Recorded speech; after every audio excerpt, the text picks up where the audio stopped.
우리 1절 말씀을 보면 그리스도께서 우리를 자유롭게 하려고 자유를 주셨으니 그러므로 굳건하게 서서 다시는 종의 멍에를 매지 말라.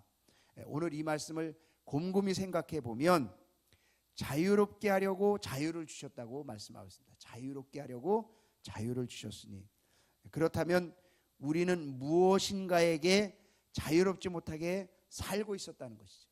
그렇죠? 뭔가 자유롭지 못하게 살고 있었다는 것이고, 그리고 지금은 그것으로부터 자유하는 삶을 얻고 살아가고 있다는 것입니다. 그게 뭘까요? 예전에는 내가 자유롭지 못하게 살았던 것이 있었고 지금은 그것으로부터 자유를 얻고 살아가고 있는데 그것이 뭘까? 그리고 또 이어서 하는 말이 다시는 종의 멍에를 매지 말라. 다시 멍에를 매는 쪽으로 다시 돌아가게 하는 것이 있다는 것이죠. 자, 그것이 무엇일까? 여러분, 우리가 신앙생활하면서 자유롭지 못한 부분이 있습니까? 무엇입니까? 어떻게 신앙생활하는 것이 자유로운 신앙생활입니까? 여러분, 어떤 부분이 자유롭지 못했습니까? 새벽기도? 어때요? 자유로워요? 자유롭지 못해요? 이 새벽에 꼭 일어나서 가야 되나? 주중 예배 어떻습니까? 내가 뭔가 약속도 있고 내가 뭔가 자유롭게 하고 싶은데 주중 예배가 있어서 꼭 가야 하는 그런 매인 것 같은 그런 거, 성경을 꼭 읽어야 되고 또 기도해야 되는 어떤 그런 것, 이런 부분이 어떻게 자유롭지 못한 부분에 여러분 속합니까? 그럼 자유로운 부분은 어떤 겁니까? 자유로운 부분, 공산권이나 이슬람 같은 데서는 새벽기도 하고 싶어도 못하고요, 찬양하고 싶어도 못하고, 그렇죠? 예배하고 싶어도 못, 주중 예배 가고 싶어도 못 가요. 그러면 그건 자유롭지 못한 것 아닙니까?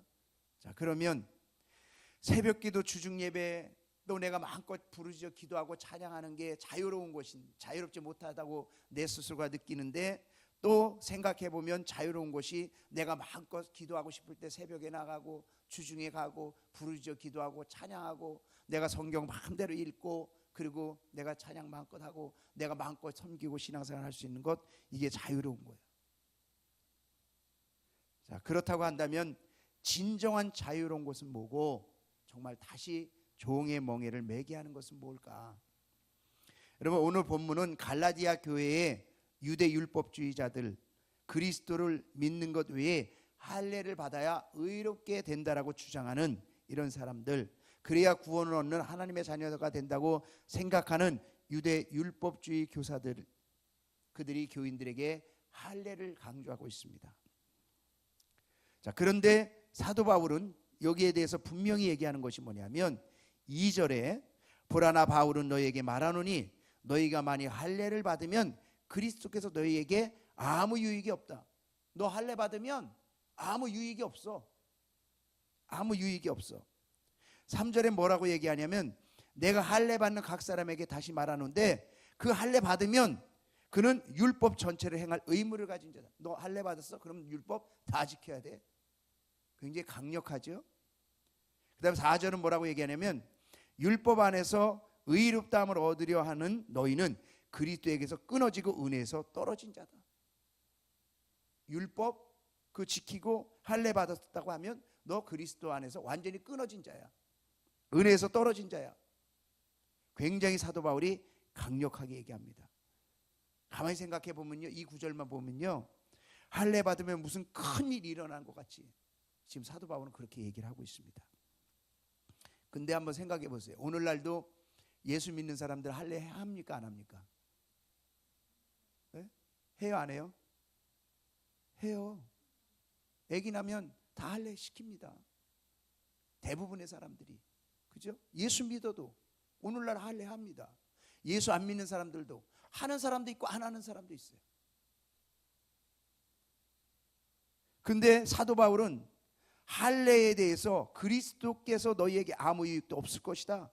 할례 행하면 율법 전체를 지켜야 될 의무가 있다. 할례를 그렇게 행하면 그리스도에게서 끊어지고 은혜에서 다 끊어진다. 여러분 어떻습니까? 사도 바울이 하는 말이 너무 심한 것 같지 않아요? 왜 사도 바울은 이렇게 강력하게 이야기를 하고 있냐는 것이죠.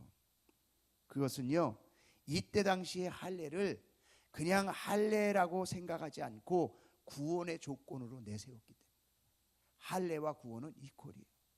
할례 받지 못하면 구원받지 못했어라고 유대 율법주의자들이 이때 이야기를 하고 있기 때문에, 그래서 사도 바울은 이 할례에 대해서 이렇게까지 심할 정도로 강력하게 이야기를 하고 있는 것입니다. 그래서 5절 말씀에 보면 우리가 성령으로 믿음을 따라 의의 소망을 기다리니, 성령으로 믿음에 따라서 구원받은 거야 라고 이야기를 하고 있고, 6절에 보면 그리스도 예수 안에서는 할례나 무할례나 효력이 없다, 오직 사랑으로서 역사는 믿음이다 라고 믿음을 강조하고 있는 것입니다. 구원은 믿음으로 얻어진 것이죠. 어떤 조건도 내세우면 안 된다라는 것을 강조하기 위해서 사도 바울은 이렇게 강력하게 이야기를 하는 것입니다. 구원이 믿음이 아닌 어떤 행위로라든지 법칙을 내세우게 되면 수많은 혼란이 옵니다. 그래서 오늘날도 많은 사람들이 구원에서 흔들리는 이유는, 초신자들이 구원에서 흔들리는 이유는 내가 주님 앞에 구원받을 만한 뭘 한 게 없다고 생각하기 때문에. 그래서 1대1을 요즘 많이 하고 있는데, 1대1 하면서 초신자들이 구원에서 갈등하는 것은 자신이 하나님 앞에 구원받을 만한 어떤 행위, 그만큼 떳떳하게 믿음 생활을 하지 못한 것, 그것을 내세우고요, 또 자신의 윤리적인 죄, 그것을 내세우기 때문에 구원의 조건에서 흔들려요. 그냥 예수만 믿으면 구원받아, 이게 와닿지가 않는 거예요. 오히려 할례를 행하면 구원받는다, 오히려 이게 더 쉽게 와닿을 수 있다는 것이죠. 그만큼 많이 이 말에 흔들리게 되어지기 때문에 사도 바울은 이렇게 강력하게 할례에 대해서 이야기를 하는 것입니다. 구원은 믿음이 아닌 어떤 행위나 법칙을 내세우는 것이 아니라는 것이죠. 오직 믿음으로 구원을 받게 되는 줄로 믿습니다. 진정한 자유가 무엇이냐? 진정한 자유는요, 구원의 진리 안에 있을 때의 자유예요. 구원의 진리 안에 있을 때, 구원의 은혜 가운데 있을 때 진정한 자유가 있는 것입니다. 여러분, 저는 예수 믿고 얼마 안 되었을 때요, 매일 새벽기도 갔어요. 수요 예배 가고 금요 예배 가고, 그리고 주일날 아침부터 밤 12시까지 하루 종일 교회에서 살았어요. 근데 그 기쁨과 감격은 정말 이루 말할 수 없어요. 내가 이 세상에서 그 어떤 것으로도 얻지 못하는 그런 기쁨이 교회 안에 있었습니다. 매일 가는 게 기뻤어요. 즐거움이었어요. 그래서 새벽기도, 수요예배, 금요예배, 주일예배 아침부터 저녁까지 있으면서 왜 주중에 또 다른 모임은 없지? 막 이것이 기다려지고 사모하고 오히려 그랬었어요. 그런데 만약에 새벽기도가 저에게 짐이 되고 있다면, 새벽기도 오늘도 일어나서 가야지, 목사니까 가서 예배해야지, 기도해야지, 내가 수요예배 없었으면 얼마나 좋을까, 새벽기도는 도대체 누가 만들어 놓은 거야, 수요기도는 누가 만들어 놓은 거야, 왜 금요철야까지 하는 거야, 그냥 주중에 한 번만 하고 주일예배 한 번만 해도 얼마든지 할 텐데, 왜 1대1은 또 누가 만들어서 1대1 하게 하고 시간도 없는데, 뭐 여러 가지가 내게 그런 것들이 다시 멍해가 된다고 한다면 어떨까요? 그 원인이 뭘까? 구원의 진리 안에 내가 벗어나고 있다는 거 아닙니까? 구원의 진리 안에 있을 땐 모든 게 즐거웠어요. 모든 시간이 행복했어요. 그렇게 사는 게 감사했어요.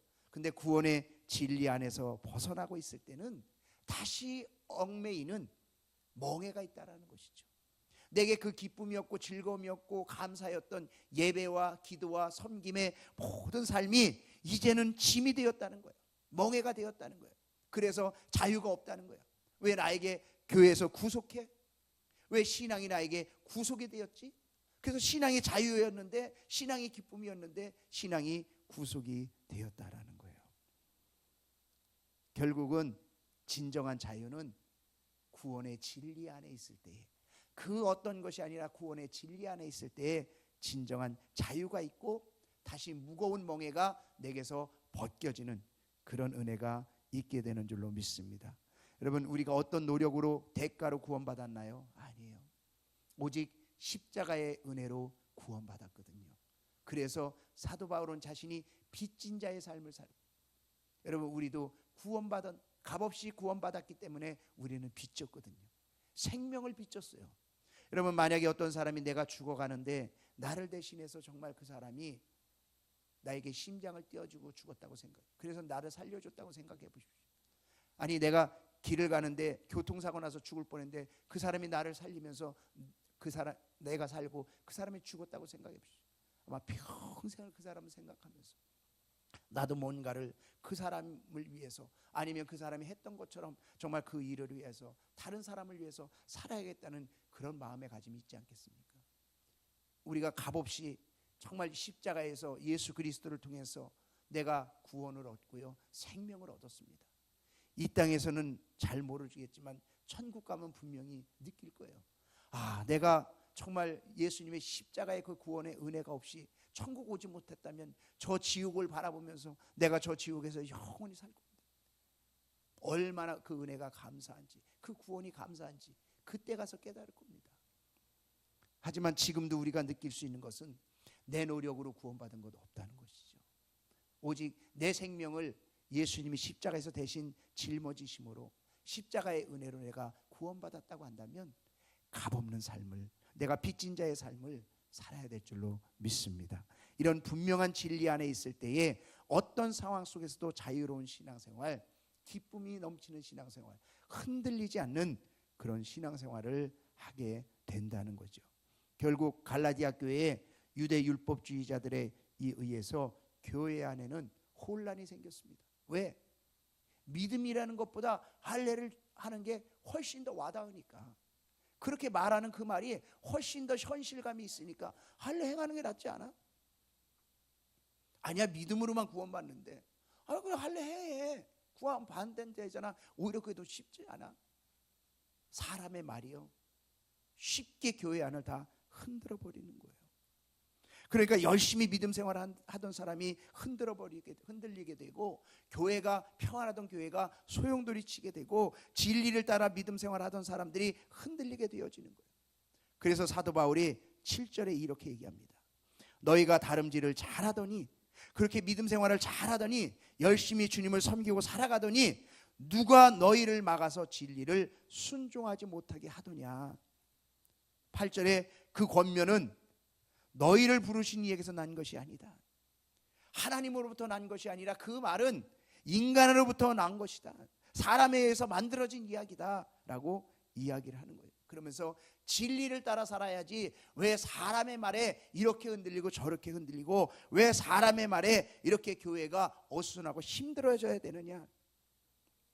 여러분, 믿음의 생활을 흔드는 유대 율법주의자들의 이 이야기를 통해서 우리가 느낄 수 있는 것은 뭐냐면, 하나님의 진리가 교회를 붙잡고 있지 않고 하나님의 진리 안에서 우리가 믿음 생활을 하지 않으면 교회는 시끄러워질 수 있고 혼란을 가져올 수 있고, 정말 하나님의 믿는 열심으로 살아가는 다름질하던 사람들이 믿음 밖으로 벗어나게 될 수 있다는 거예요. 그렇게 열심히 섬기던 사람이 손을 놓고 믿음에서 멀어지게 만드는 것이 무엇이냐? 바로 사람의 말이라는 거예요. 쉽게 받아들이기 쉬운 사람의 말, 하나님의 진리의 말씀이 아니라 사람의 말이라는 것입니다. 그래서 9절 말씀해 보니까 적은 누룩이 온 동에 퍼지느니라. 여러분, 여기서 우리가 중요하게 생각해야 할 것이 뭡니까? 진리를 따르는 가운데 사람의 말이나 사람의 주장이 교회를 얼마나 혼란 속으로 빠지게 하고 그 영향력이 적은 누룩이 온 동에 퍼지듯이 그렇게 엄청난 일을 가져오게 되느냐는 거예요. 여러분, 오늘날 교회가 영향력 있는 사람의 말에 의해 움직이고 흔들린다면 어떻게 될까요? 여러분, 오늘날 교회가 사람의 말에 의해서 좌우된다고 한다면 어떻게 될까요? 오늘날 교회가 사람의 권위에 따라서 만들어진다면 어떻게 될까요? 교회가 진리를 벗어난 영향력 있는 사람의 말에 의해서 움직이고 영향력 있는 사람의 말에서 좌우되고 사람의 권위 때문에 만들어져 가고 있다고 한다면 교회가 어떻게 될까요? 아마 혼란에 빠지게 될 것이고 향방 없는 진정한 자유 없는 삶이 되어질 것이고 또 다른 교회를 찾아서 방황하는 그런 모습들이 나타날 겁니다. 여러분, 작은 한마디가, 작은 하나의 주장하는 일들이 온 교회를 혼란 속에 집어넣게 될 수 있다라는 거예요. 그래서 사도 바울은 강력하게 이야기합니다. 10절에 나는 너희가 아무 다른 마음을 품지 아니할 줄 주 안에서 확신하노라. 내가 그렇게 너희를 믿지만 그러나 너희를 요동하게 하는 자는 누구든지 심판을 받으리라. 말로, 어떤 주장으로 교회를 흔들고 믿음에서 떨어지게 하는 사람은 반드시 심판이 있다라는 거예요. 이만큼 경고하는 이유는 뭐냐면 이 유대 율법주의자들의 그 행위를 강조함으로 인해서 믿음에서 막 교회 안이 혼란이 오고 흔들리니까 이렇게 되어지는 것입니다. 여러분, 진리가 나를 흔들지 않게 될 때 진정한 자유가 그 안에 있는 줄로 믿습니다. 내 가치관이 아니고요, 다른 사람의 생각이 아니고요, 하나님의 진리의 말씀이 오늘 나에게 무엇을 원하는지를 늘 생각해요. 사람의 말과 사람의 주장이 나를 흔들고 내 믿음을 흔드는 것이 아니라, 내가 다른 박질하고 열심히 달려가던 것을 멈추게 하는 것이 아니라, 하나님이 이 상황에서 이 순간에 지금 나에게 하나님이 원하시는 것이 무엇일까? 진정한 진리가 무엇일까? 그 안에 있을 때에 다시 멍에를 메고 돌아가는 일이 없고 진정한 자유, 은혜, 그 구원의 감격 가운데 살아가게 될 줄로 믿습니다. 우리에게는요, 자유를 주셨습니다. 그리고 그 자유를 누리게 하십니다. 그것은 다른 어떤 것이 아니라 나의 구원은 하나님의 은혜로 된 것이고 어떤 행위로 주어진 것이 아니다라는 거죠. 여러분, 이 진리를 우리가 지킬 때에 진정한 자유가 내 안에 있고 감격이 내 안에 있고 하나님의 은혜가 내 안에서 늘 어떤 상황 속에서도 흔들리지 않는 그런 은혜의 삶을 살아가게 될 줄로 믿습니다. 갈라디아 교회를 통해서 사도 바울 목사님이 우리에게 들려주시는 그 음성, 정말 하나님이 오늘 우리에게 분명히 말씀하시는 진리 가운데 있을 때 참 자유를 우리가 지킬 수 있다라는 분명한 사실, 여러분, 이 진리를 다시 한번 깨달으시고 그 진리 안에 정말 기쁨과 감격을 다시 한번 회복하고 그 은혜의 깊은 샘물 속으로 우리가 푹 빠져서 하나님의 정말 기뻐하시는 은혜를 경험하는 귀한 이 아침이 되기를 주님의 이름으로 축원합니다.